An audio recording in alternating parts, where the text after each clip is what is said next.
School ഗ്രൗണ്ടിന്റെ നവീകരണ പ്രവർത്തനങ്ങൾക്ക് തുടക്കമായി. സംസ്ഥാന ബജറ്റിൽ നിന്നും 1 കോടി രൂപ വിനിയോഗിച്ചാണ് മൈതാനം നവീകരിക്കുന്നത്. ചവറ ശങ്കരമംഗലം ഗവൺമെന്റ് HSSലെ മൈതാനത്തിന്റെ നവീകരണമാണ് ആരംഭിച്ചത്. Chavara Sankaramangalam government higher secondary സ്കൂളിലാണ് സംസ്ഥാന ബജറ്റിൽ നിന്നും 1 കോടി രൂപ വിനിയോഗിച്ച് സ്കൂൾ ഗ്രൗണ്ട് നവീകരിക്കുന്നത്. നവീകരണ പ്രവർത്തനങ്ങളുടെ ഉദ്ഘാടനം ഡോക്ടർ സുജിത്ത് വിജയൻപിള്ള MLA നിർവഹിച്ചു. ശരിക്കും നമ്മളത് സമ്മേളനം കൂടിയപ്പോൾ പ്രധാനമായും പറഞ്ഞത് സ്കൂൾ കുട്ടികളുടെ PTA ടൈം കൂട്ടേണ്ടതുണ്ട്. അവർക്ക് കായികമായിട്ടുള്ള ഒരു ക്ഷമത ലഭിക്കുവാനും അതുപോലെ ഇൻ്റർനെറ്റ് അഡിക്ഷൻ പോലുള്ള അത് കുറയ്ക്കുവാനും വേണ്ടിയിട്ട് കായിക മേഖലയിലേക്ക് അവർക്ക് കൂടുതൽ സൗകര്യങ്ങൾ ഒരുക്കണം. അതിനു വേണ്ടിയിട്ട് PT ടൈം അടക്കം കൂടുതൽ നൽകേണ്ട ആവശ്യകതയെക്കുറിച്ച് സൂചിപ്പിക്കുകയുണ്ടായി.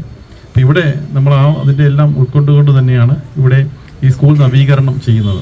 ഇതിനോടൊപ്പം തന്നെ ഈ റോഡിലും നടക്കുമ്പോൾ ഒരു സേഫ്റ്റി പ്രശ്നമുണ്ട്. അപ്പോൾ അതുകൊണ്ട് നമ്മൾ ഈ റോഡിൻ്റെ നിർമ്മാണവുമായി ബന്ധപ്പെട്ട് ഒരു അഡീഷണൽ ഫണ്ട് കൊടുത്തുകൊണ്ട് ഈ സൈഡിലൊരു ചെറിയൊരു ഹാൻഡ് റെയിലും അതുപോലെ ഫുട്പാത്തും ഒരു സൈഡിലായിട്ട് ക്രമീകരിക്കുന്നുണ്ട്. PTA പ്രസിഡന്റ് അജന്ത അനൂപ് അധ്യക്ഷത വഹിച്ചു.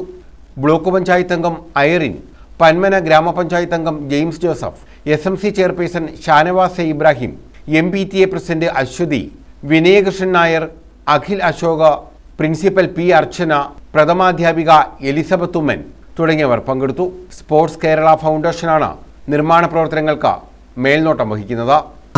9ാം ക്ലാസ്സിലെയും 8ാം ക്ലാസ്സിലെയും കുട്ടികൾക്ക് അവർ ഈ സ്കൂളിൽ നിന്നും 10ാം ക്ലാസ് കഴിഞ്ഞിറങ്ങുമ്പോൾ ഇവിടുത്തെ വികസനങ്ങൾ നിങ്ങൾക്ക് വളരെയധികം ആസ്വദിക്കാൻ സാധിക്കും. നമുക്ക് വലിയ ഒരു ബിൽഡിംഗ് വരികയാണ്. ആ ബിൽഡിങ്ങിന്റെ പ്രവർത്തനം ഈ ഓണത്തോടു കൂടി അവസാനിക്കും എന്നാണ് പ്രതീക്ഷിക്കുന്നത്. അതോടൊപ്പം തന്നെ നിങ്ങൾക്കൊരു ജൂൺ ജൂലൈ മാസത്തിനുള്ളിൽ തന്നെ നിങ്ങൾക്ക് അന്താരാഷ്ട്ര നിലവാരമുള്ള ഒരു ഓഡിറ്റോറിയം വരികയാണ്. ഇതുകൂടാതെ നമ്മുടെ ആ ഗ്രൗണ്ട് ഈ പറയുന്നത് പോലെയല്ല, അത് ചെയ്തു വരുന്ന സമയത്ത് നിങ്ങൾക്ക് അതിൻ്റെ ഒരു ഭംഗി മനസ്സിലാക്കാൻ സാധിക്കും. അപ്പം ഇത്തരത്തിലുള്ള വലിയ പ്രവർത്തനമാണ് ബഹുമാനപ്പെട്ട MLA നമ്മുടെ സ്കൂളിനെ കണ്ട് അറിഞ്ഞ് മനസ്സിലാക്കി ചെയ്തു വരുന്നത്. News bureau, Chavara.